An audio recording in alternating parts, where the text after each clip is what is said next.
அசையாத ஒரு நங்கூரமாய் ஆண்டவராகிய தேவனுடைய வசனம் நமக்குள்ள இருக்கிறது. நீங்க கர்த்தருடைய வசனத்தை கை கொள்ளுங்க, அந்த வார்த்தையின்படி நடங்க.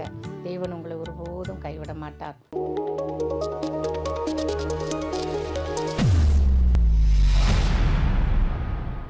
அதாவது லூக்கா எழுதின சுவிசேஷத்துல, அதற்கு அவர் தேவனுடைய வசனத்தை கேட்டு அதன்படி செய்கிறவர்களே எனக்கு தாயும் எனக்கு சகோதரருமாய் இருக்கிறார்கள் என்றார். இதனால நம்ம என்ன தெரிஞ்சுக்கிறோம் அப்படின்னு சொன்னா, கர்த்தருடைய வசனத்தை நம்ம கை கொள்ளணும், பின்பற்றணும். அவர்களை தேவன் நேசிக்கிறவராக இருக்கிறார். நமக்கு ஆண்டவருடைய வார்த்தை எல்லாமே பிரயோஜனம் உள்ளதுதான். ஆனால் ஆண்டவராகிய இயேசு என்ன சொல்றாருன்னா, அந்த வார்த்தையை ஏற்றுக்கொள்ளுகிறவனும் அந்த வார்த்தையின்படி நடக்கிறவனுமே என்னுடைய தாயும் என்னுடைய சகோதரனுமாய் இருக்கிறார்கள் என்று சொல்றார்.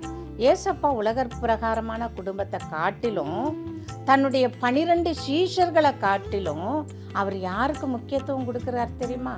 கர்த்தருடைய வார்த்தையை நம்பி, அவருடைய வார்த்தையை விசுவாசித்து, அதற்கேற்ற வழியில தன்னை கர்த்தருக்கென்று ஒப்பு கொடுத்து வாழுகிற மக்களை அவர் என்ன சொல்றாரு?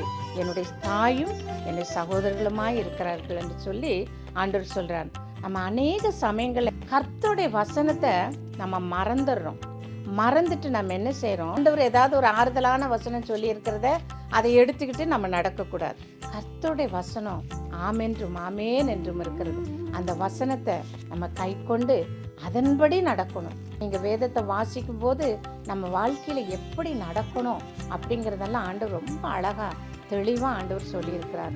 எல்லாவற்றுக்கும் மேல நாம் பெற்றிருக்கிற பரிசுத்த ஆவியானவர் நம்மை ஒவ்வொரு நாளும் வழி நடத்துகிறவராயிருக்கிறார். ஒவ்வொரு காரியத்திலும் நம்மை வழி நடத்துகிறவராயிருக்கிறார். எனக்கு அருமையான தெய்வ ஜனமே, கர்த்தருடைய வசனத்தின்படி நம்ம நடக்கணும். கர்த்தருடைய வசனத்தின்படி நம்ம செபித்து அவரிடத்தில் நன்மையான காரியங்களை பெற்றுக்கொள்வதற்கு நம்ம தகுதி உள்ளவர்களாக நம்ம மாறணும். அதே நேரத்தில் பார்த்தீங்கன்னா, ஒவ்வொரு வார்த்தையும் வசனமும் ஜீவனுமாய் இருக்கிறது.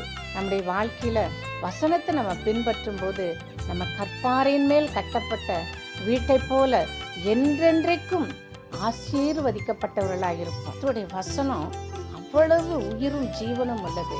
அவருடைய வசனத்தை கை கொண்டு நடக்கிறவர்கள் ஒரு நாளும் வீண் போக மாட்டாங்க. ஒவ்வொரு நாளும் ஆசீர்வதிக்கப்படுவாங்க.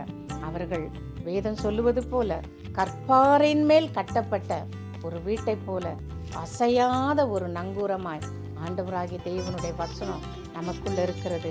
அவர் நம்மை ஆசீர்வதிக்கிறார். உங்களையும் ஆசீர்வதிப்பார், உங்களையும் பலப்படுத்துவார். நீங்க கர்த்தருடைய வசனத்தை கை கொள்ளுங்க, அந்த வார்த்தையின்படி நடங்க. தேவன் உங்களை ஒருபோதும் கைவிட மாட்டார். உங்களை ஆசீர்வதிக்கிறவராக இருக்கிறார். உங்களை ஆசீர்வதிக்க அவர் காத்து கொண்டிருக்கிறார். கர்த்தருடைய வசனத்தை நேசித்து அவருடைய வார்த்தையை கை கொண்டு அதற்கேற்ற வழியில நடக்கிற மனுஷன் பாக்கியவான் என்று சொல்லி வேதம் சொல்லுகிறது. ஆமென் ஆண்டவரே. அவருடைய சீஷர்களை காட்டிலும் கர்த்தருடைய வேத வசனத்தை நேசிக்கிறவர்கள், அதை பின்பற்றுகிற மக்களுக்கு அவர்களே என்னுடைய தாயும் சகோதரருமாய் இருக்கிறார்கள் என்று சொன்ன தேவனே, இந்த நாளிலும் கூட இந்த மக்களும் கர்த்தருடைய வார்த்தையை கேட்டுக்கொண்டிருக்கிற இந்த ஒவ்வொரு மக்களும் கர்த்தருடைய வசனத்தின்படி நடக்கவும், அதை நம்பி ஜீவிக்கவும் என் தேவன் கிருபை செய்ய வேண்டும் என்று செபிக்கிறேன். அவருடைய வார்த்தையை நேசிக்கவும் நீர் உதவி செய்ய வேண்டும் என்று செபிக்கிறேன். இயேசுவின் நாமத்தில் இந்த மக்கள் என்னென்ன காரியத்தை கேட்கிறார்களோ அத்தனையும் அவர்களுக்கு ஆசீர்வதித்து உம்முடைய வசனம் ஆமென்றும் ஆமேன் என்றும் இருக்கிறது. அதன்படி நடக்க தேவன் கிருபை செய்ய வேண்டும் என்று இயேசுவின் நாமத்தில் செபிக்கிறேன் நல்ல பிதாவே. ஆமேன்.